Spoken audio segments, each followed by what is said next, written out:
23-ാം തീയതി ഇവിടെ ഒരു ചരിത്രം ഉണ്ടാകാൻ പോവാ.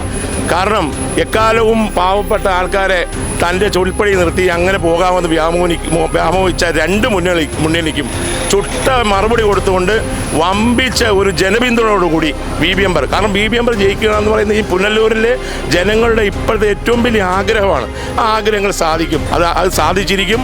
കാരണം അത് ഞാൻ പറയുന്നതല്ല, ഇവിടെയുള്ള എല്ലാ ജനങ്ങളുമായിട്ട് നിങ്ങൾ ബന്ധപ്പെട്ട് നോക്ക്. അപ്പം നിങ്ങൾക്കറിയാം ഇവിടുത്തെ ഇത് 2 ദിവസം കൂടെ കഴിയുമ്പോൾ അറിയാമല്ലോ, ബി അൻവർ വലിയ ഭൂരിപക്ഷത്തിന് നേടും. ഒരു സംശയം വേണ്ട ആ കാര്യത്തിൽ. നിലമ്പൂർ തന്നെയാണ് എല്ലാ ചാനലുകളിലും. അപ്പോൾ കേരള രാഷ്ട്രീയ ചിത്രം എന്താകുമെന്ന് തീരുമാനിക്കുന്നത് തന്നെ നിലമ്പൂരാണെന്നാണ് പറയപ്പെടുന്നത്. അപ്പോൾ അത്രത്തോളം വലിയൊരു പോരാട്ടമാണ് ഇവിടെ നടക്കുന്നത്. അപ്പോൾ ഞങ്ങൾക്ക് ഇവിടെ വന്ന് തന്നെ സാധാരണക്കാരായ ജനങ്ങൾക്കിടയിലൊക്കെ ചോദിച്ച് തന്നെ മനസ്സിലാക്കണമെന്നുണ്ട്. അപ്പോൾ എന്താണ് നിലമ്പൂരിലെ യഥാർത്ഥ ഒരു ചിത്രം? നിലമ്പൂരിലെ യഥാർത്ഥ ചിത്രം എന്താണെന്ന് ചോദിച്ചാൽ, ഇവിടെ സ്വരാജും മറ്റേ നമ്മുടെ ഷൗക്കത്തും LDF UDF മുന്നണി മത്സരിക്കുന്നുണ്ട്. അപ്പോൾ ബി അൻവറിനെ VD സതീശൻ ചതിച്ചു എന്നുള്ളത് ഈ നിലമ്പൂർ മണ്ഡലത്തിൽ വലിയൊരു കോളൊക്കെ സൃഷ്ടിച്ചിരിക്കുകയാണ്. നിലമ്പൂർ അത് മനസ്സിലായോ? നിലമ്പൂരുകാർക്ക് അങ്ങനെ തന്നെയാണോ വിചാരിക്കുന്നത്?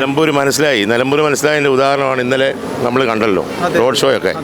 ഒരാൾ പറഞ്ഞായിരുന്നു, ഭയങ്കര ആളായിരുന്നു. റോഡ് ഷോ വരുന്നത് മാത്രമല്ല, റോഡ് ഷോ ഇങ്ങനെ പോകുമ്പോൾ 2 സൈഡിലായിട്ട് ആൾക്കാരിങ്ങനെ കാഴ്ചക്കാരായിട്ട് അഭിവാദ്യം അർപ്പിച്ചുകൊണ്ട് നിൽക്കുന്ന രംഗം കണ്ടു.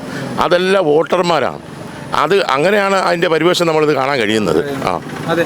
അപ്പോൾ PV അൻവറിന് പക്ഷേ ഇപ്പോൾ നിലമ്പൂരിൽ മുൻപത്തേക്കാൾ ഒരു ജനപിന്തുണ കുറഞ്ഞതായിട്ട് ചാനലുകളിലും മറ്റും വരുന്ന ചില വാർത്തകൾ വെച്ചും പ്രതികരണങ്ങൾ വെച്ചും നമുക്ക് മനസ്സിലായിരുന്നു. അപ്പോൾ നിലമ്പൂർ തന്നെ വന്ന് നമ്മൾ അന്വേഷിക്കുമ്പോൾ അങ്ങനെ തന്നെയാണോ പിക്ചർ വരുന്നത്? നിലമ്പൂരിൽ ഞങ്ങൾ പറയാതല്ല, നിങ്ങൾ പത്രക്കാർക്ക് അറിയാമല്ലോ ഇന്നലെ നടന്നത് എന്താണെന്ന് അറിയാമല്ലോ. അത് ഇപ്പം അൻവറിൻ്റെ കാഴ്ചപ്പാട് എന്താണെന്ന് ചോദിച്ചു കഴിഞ്ഞാൽ, LDFലും UDFലുമുള്ള വോട്ട് സമാഹരിച്ചുകൊണ്ട് ഇവിടെയുള്ള താഴെ കിടക്കുന്ന പാവങ്ങളുടെ വോട്ടുകൾ സമാഹരിച്ചു ജയിക്കുക എന്നുള്ളതാണ്. ഇന്നലെ അടിപാടെ എല്ലാം ഇളകി മൊത്തത്തിൽ ഒരു രീതിയിൽ വന്നിരിക്കുകയാണ്. അൻവറിന് ഭൂരിപക്ഷം കാണും, അൻവർ വലിയ വോട്ട് നേടും. അതിനൊരു ഉദാഹരണം ഞാൻ പറഞ്ഞുതരാം. PC ജോർജ് പണ്ട് ഇവിടെ മത്സരിച്ചപ്പോൾ 3 മുന്നണികൾ PC ജോർജിനെ തള്ളിക്കളഞ്ഞല്ലോ. അന്ന് PC ജോർജ് ജയിക്കാതെ എല്ലാവരും കുട്ടിക്കോശിച്ചു. അന്ന് മലയിടിഞ്ഞ് പോലെ ആൾക്കാർ ഇങ്ങനെ രംഗത്തേക്ക് വരികയും 29,000 വോട്ടിൻ്റെ ഭൂരിപക്ഷത്തോടുകൂടി PC ജോർജ് ജയിച്ചില്ലേ. അതൊരു ചരിത്രം. അതിൻ്റെ ഒരു തനിയാവർത്തമാണ് ഇപ്പോൾ ഇവിടെ നടക്കാൻ പോകുന്നത്. ഇപ്പം ഞാൻ പറയുന്നത് എന്താണ്, 2 ദിവസത്തേക്ക് കാണാൻ പോവുക. പിന്നെ മറ്റൊരു ഗുരുതരമായ ആരോപണം ഇപ്പോൾ ഇവിടുന്ന് കേട്ടായിരുന്നു. ഒരാൾ പറഞ്ഞായിരുന്നു, ഇന്നലെ ആളുകളുണ്ടെന്ന് അവർ സമ്മതിക്കുമ്പോൾ തന്നെ ആ ആളുകളെ തിരുവല്ലയിൽ നിന്നും മറ്റും ഇറക്കിയതാണെന്നുള്ളൊരു ആരോപണം ഇവിടെ ചിലർ ഉയർത്തിക്കൊണ്ട് നടക്കുന്നുണ്ട്. അവരോടുള്ള മറുപടി എന്താ? അതെന്താണെന്ന് ചോദിച്ചാൽ, ഇന്നലെ കോൺഗ്രസിൻ്റെ ഓഫീസിലും അവിടെ കണ്ടല്ലോ, ഈ കേരള സംസ്ഥാനത്തിലുള്ള കതർ മൊത്തം മുക്കി ഇങ്ങോട്ട് വന്നിട്ടുണ്ട്. അവർ തന്നെ 5000 പേരുണ്ടായിരുന്നു അവിടെ. ഞങ്ങളൊക്കെ നോക്കിയിട്ട് നിലമ്പൂരിലുള്ള ഒരു മനുഷ്യരെ ഞങ്ങൾക്ക് കാണാൻ പറ്റിയില്ല. ഇവിടെയുള്ള പാവപ്പെട്ട പിടിവണ്ടിക്കാർ, ഇവിടെയുള്ള പിന്നെ ചായക്കട നടത്തുന്നവർ, അതുപോലെ ഓട്ടോറിക്ഷ തൊഴിലാളികൾ, ചുമട്ട് തൊഴിലാളികൾ, അങ്ങനെയുള്ള പാവപ്പെട്ട ആൾക്കാരാണ് ഇവിടെ രംഗത്ത് ഇറങ്ങിയിരിക്കുന്നത്. അതിന് മറക്കാനെത്താൻ ഇന്നലെ മുഖ്യമന്ത്രിയും നമ്മുടെ പ്രിയകാന്തിയും ഇവിടെ പങ്കെടുത്തിട്ട് അതിനുള്ള ഓളം കാണാൻ പറ്റിയിട്ടില്ല. അവരൊക്കെ നെഞ്ചടി. ഇപ്പോൾ സതീശൻ ഉറങ്ങുന്നില്ല എന്നുള്ളതാണ് ഞങ്ങളുടെയൊക്കെ അഭിപ്രായം. പിന്നെ ഞങ്ങൾ അങ്ങനെ തീർത്ഥമായിട്ടൊന്നും പറയുന്നില്ല, പക്ഷേ വലിയ ഭൂരിപക്ഷത്തിൽ അൻവർ ജയിക്കും.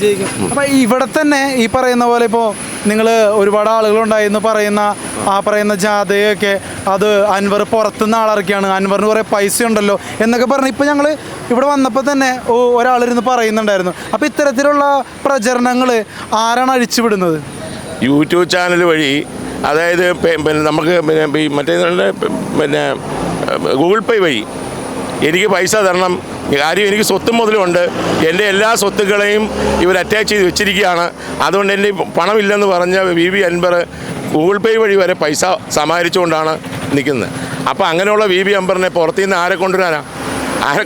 ഇവിടെ കുറച്ച് പേര് പറഞ്ഞു നടക്കുന്നുണ്ട്, നമ്മളോട് വരാൻ പറഞ്ഞു. ശത്രുക്കൾ എക്കാലവും ശത്രുക്കൾ ഇങ്ങനെ പറഞ്ഞുകൊണ്ടേയിരിക്കും. അത് അവരുടെ സ്വഭാവമാണ്, അത് പറഞ്ഞുകൊണ്ടേയിരിക്കും. ഇപ്പം നിങ്ങൾ കണ്ടോ, 23-ാം തീയതി ഇവിടെ ഒരു ചരിത്രം ഉണ്ടാകാൻ പോവാ. കാരണം എക്കാലവും പാവപ്പെട്ട ആൾക്കാരെ തൻ്റെ ചൊൽപ്പടി നിർത്തി അങ്ങനെ പോകാമെന്ന് വ്യാമോഹിച്ച 2 മുന്നണിക്കും ചുട്ട മറുപടി കൊടുത്തുകൊണ്ട് വമ്പിച്ച ഒരു ജനപിന്തുണയോടുകൂടി ബി ബി എംബർ, കാരണം ബി ബി എംബർ ജയിക്കുക എന്ന് പറയുന്നത് ഈ പുനലൂരിലെ ജനങ്ങളുടെ ഇപ്പോഴത്തെ ഏറ്റവും വലിയ ആഗ്രഹമാണ്. ആ ആഗ്രഹങ്ങൾ സാധിക്കും, അതിൽ ഒരു സംശയം വേണ്ട. അത് സാധിച്ചിരിക്കും. കാരണം അത് ഞാൻ പറയുന്നതല്ല, ഇവിടെയുള്ള എല്ലാ ജനങ്ങളുമായിട്ട് നിങ്ങൾ ബന്ധപ്പെട്ട് നോക്ക്.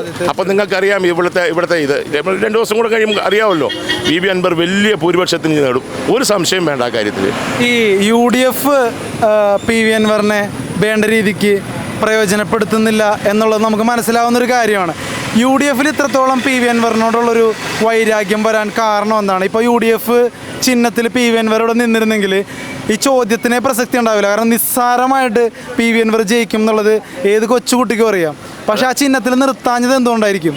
അതായത് നിങ്ങൾക്കറിയാമല്ലോ, ഷിബി ബേബി ജോൺ എന്ന് പറയുന്ന ഒരു UDF ഒരു കക്ഷി, ആ കക്ഷി ചവറയിൽ അവരുടെ കുടുംബാംഗങ്ങൾ കൂടുന്ന ഒരു മുന്നണിയാണ്, ഒരു പാർട്ടിയാണ്.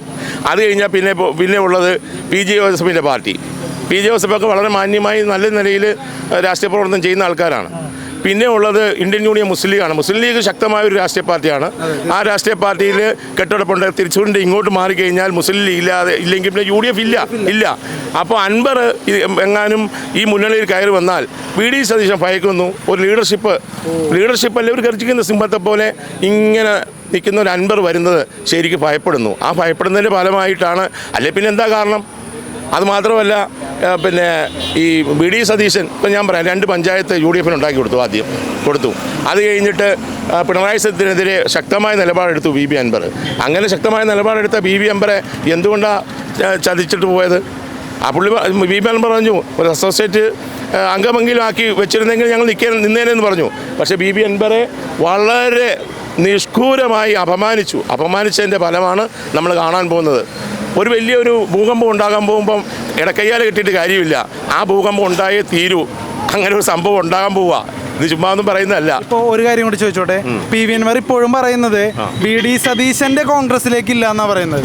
കോൺഗ്രസിലേക്കില്ല എന്നല്ല, VD സതീശൻ്റെ കോൺഗ്രസിലേക്ക് ഇല്ല എന്നല്ല. അത് ഈ തെരഞ്ഞെടുപ്പ് കഴിയുമ്പോൾ ഇവിടെ ലീഗുകാരെല്ലാം അൻവറിനെ ഒരു നിലയിൽ കൊണ്ട് ഇരുത്തും, അതിനൊരു സംശയം വേണ്ട. BB അൻവർ ഈ ഇലക്ഷനിൽ കഴിയുമ്പോൾ VD സതീശൻ എന്നുള്ള ഒരു അഹങ്കാരി, എൻ്റെ ഭാഷയിൽ പറഞ്ഞാൽ അഹങ്കാരി, ആ അഹങ്കാരിക്കൊരു ചുട്ട മറുപടി ഈ കേരളത്തിലെ ജനങ്ങളും UDF ഘടകകക്ഷികളും കൊടുക്കും. അവരതിനെ നോക്കിയിരിക്കുക. ഇപ്പോൾ BB അൻവറിനെ ഇനിയിപ്പോൾ വേറൊരു കാര്യം കേട്ടോ, ഈ തൃശ്ശൂർ കഴിഞ്ഞ് കാസർഗോഡ് വരെ BB അൻവർ ഇല്ലാതെ ഒരു UDF മുമ്പോട്ട് പോകാൻ കഴിയത്തില്ല. കാരണം ഒരു ശക്തിയുമില്ലാത്ത ചേലക്കരയിൽ 4000 വോട്ടോളം വോട്ട് പിടിച്ചില്ലേ. ഇപ്പം രണ്ടാമത്തെ തെരഞ്ഞെടുപ്പിൽ ജയിക്കാൻ പോവുക. അപ്പോൾ ഇനി അങ്ങോട്ടുള്ള തെരഞ്ഞെടുപ്പുകളിൽ ഓരോ മണ്ഡലത്തിൻ്റെ ശക്തി എന്താണെന്നുള്ളത് അത് കാലാകാലങ്ങളിൽ ചില രാഷ്ട്രീയ പാർട്ടികൾ ഉണ്ടാവുകയും കരുത്താർജിക്കുകയും ചെയ്യും. ആ ചെയ്യുന്ന രാഷ്ട്രീയ പാർട്ടികളുടെ നേതാക്കൾ നല്ലവരായിരിക്കണം. ഇപ്പോൾ BB അൻവർ സാധാരണക്കാരുടെയും പാവങ്ങളുടെയും ഒക്കെ ഒരു രാഷ്ട്രീയ പാർട്ടിയായിട്ടാണ് വന്നിരിക്കുന്നത്. അതുകൊണ്ടാണ് ഞങ്ങളെപ്പോലുള്ള കോൺഗ്രസ്സുകാരൊക്കെ അകത്തു നിന്ന് രാജിവെച്ച് ഞങ്ങളൊക്കെ ഇപ്പോൾ ഇതിലോട്ട് വന്നത്. കാരണം VD സതീശനോടുള്ള ഞങ്ങളുടെ ആ എതിർപ്പ് അതായത് ഞങ്ങൾ കോൺഗ്രസ് മൈൻഡുള്ളവരായിരുന്നു. പക്ഷേ VD സതീശനെ പോലുള്ള ആൾക്കാരുടെ എതിർപ്പ് ഈ രാജ്യത്തുള്ള ഈ നാട്ടിലുള്ള ജനങ്ങൾ, കേരളത്തിലുള്ള ജനങ്ങൾ മൊത്തം അനുഭവിച്ചു കഴിഞ്ഞു. ഈ അഹങ്കാരി വെച്ചുകൊണ്ട് പോകാൻ പറ്റില്ല. അതുകൊണ്ടാണല്ലോ പറഞ്ഞത് മുക്കാൽ പിന്നെ പിണറായി ആണെന്നാണല്ലോ VD സതീശനെ പറഞ്ഞിരിക്കുന്നത്. അപ്പോൾ അതാണ് ഇവിടെ സംഭവം.